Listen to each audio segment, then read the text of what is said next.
Jangan Irma, sebaiknya kamu istirahat dulu. Luka kamu belum kering.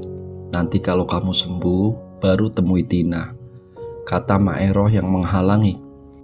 Aku pun akhirnya mengurungkan niatku dan menuruti perkataan Maeroh.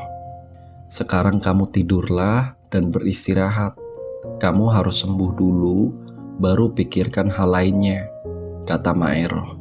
Siska yakin Mbak Tina pasti akan mendapatkan balasan dari Allah karena telah memfitnah Mbak Irma, kata Siska.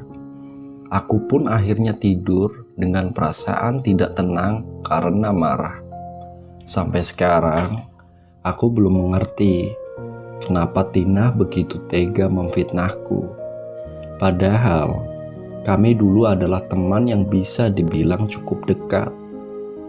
Kami biasa menghabiskan waktu berdua, meskipun setelah aku menikah. Tina langsung pergi bekerja menjadi TKW dan kami jarang bertemu karena sibuk dengan kehidupan masing-masing. Keesokan harinya, Maeroh pergi ke kebun miliknya untuk mengambil singkong.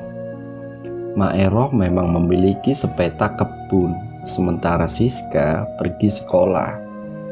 Irma, emak mau ke kebun sebentar ya. Kamu jangan kemana-mana dan jaga bayi kamu, kata Maeroh. Iya mak, jawabku singkat. Aku pun menyusul bayiku. Setelah tidur, aku memasak makanan.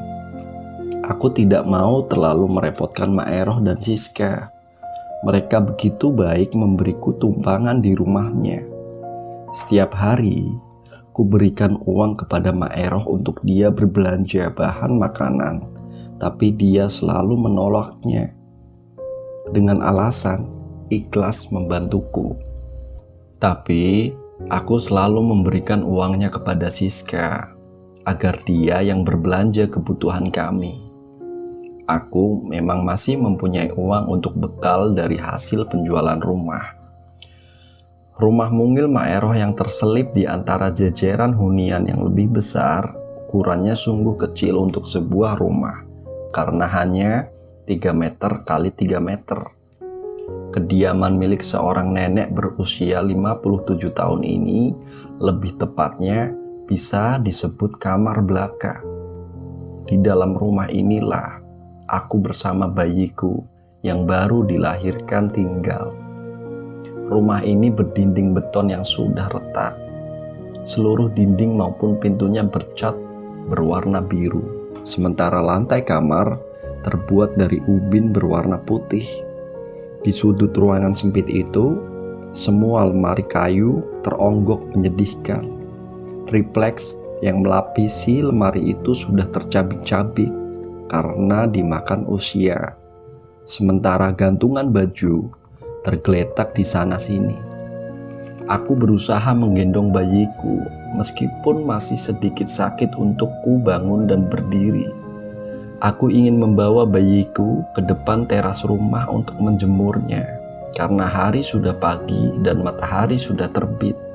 Saat aku menjemur bayiku, Bu Wida dan Bu Tari tetanggaku lewat di depan rumah Maeroh. Duh, kalau aku pasti malu buat keluar rumah. Heran deh, kok ada ya orang yang gak tahu malu gitu, kata Bu Wida yang sedang mengobrol dengan Bu Tari. Iya ya, padahal wajahnya kelihatan lugu dan manis, tapi kelakuannya malah begitu. Gak nyangka, biasanya wanita nakal seperti itu merebut suami orang lain. Juga bisa jadi apalagi sekarang dengar-dengar dia sudah jadi janda, kata Bu Tari yang sengaja mengeraskan suaranya. Meskipun mereka berdua yang mengobrol dan entah ditujukan pada siapa, tapi aku merasa mereka sengaja membuat perkataan itu untuk berusaha menyindirku. Aku hanya diam dan mencoba acuh pada mereka. Setelah beberapa saat mereka lewat dan pergi, aku pun masuk ke dalam rumah. Rasanya aku ingin berteriak sekencang mungkin. Kenapa ini semua terjadi padaku? Kenapa semua orang terus menyalahkan aku? Dikaruniai seorang bayi adalah kebahagiaan yang luar biasa. Tetapi apakah semua orang merasa demikian? Aku adalah salah satu orang yang merasakan kebahagiaan, meskipun ada perasaan lain yang ikut menyertai. Aku merasa lega saat anakku lahir, terutama karena perjuangan luar biasa yang aku rasakan. Selama sehari semalam aku harus dilarikan ke rumah sakit karena mengalami syok pasca melahirkan. Saat itu aku mengalami pendarahan yang luar biasa, sehingga menyebabkan kesadaran timbul dan tenggelam. Semua orang mencemaskan keadaanku. Cemas kalau aku tidak bertahan, bagaimana dengan nasib anakku nanti? Di situ aku merasa paling lemah seumur hidupku. Hari-hari pertama melahirkan adalah hari yang cukup berat bagiku.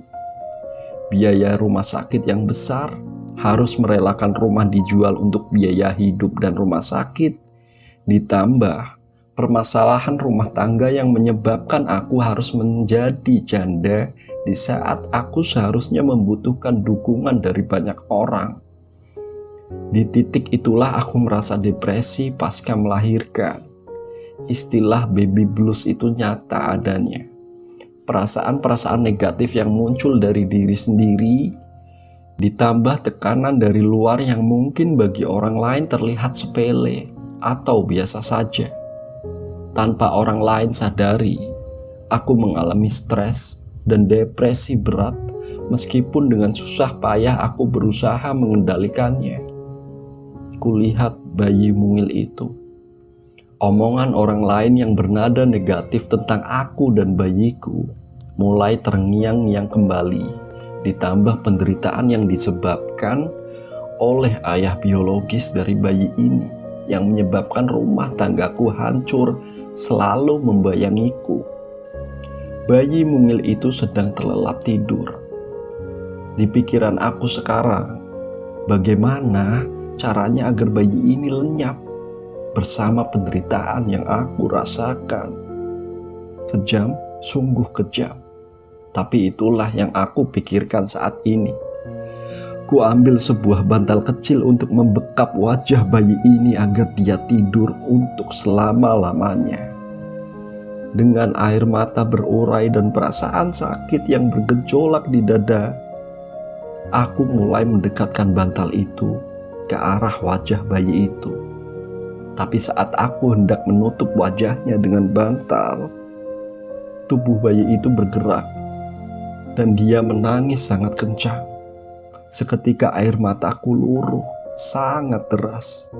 Apa yang aku pikirkan?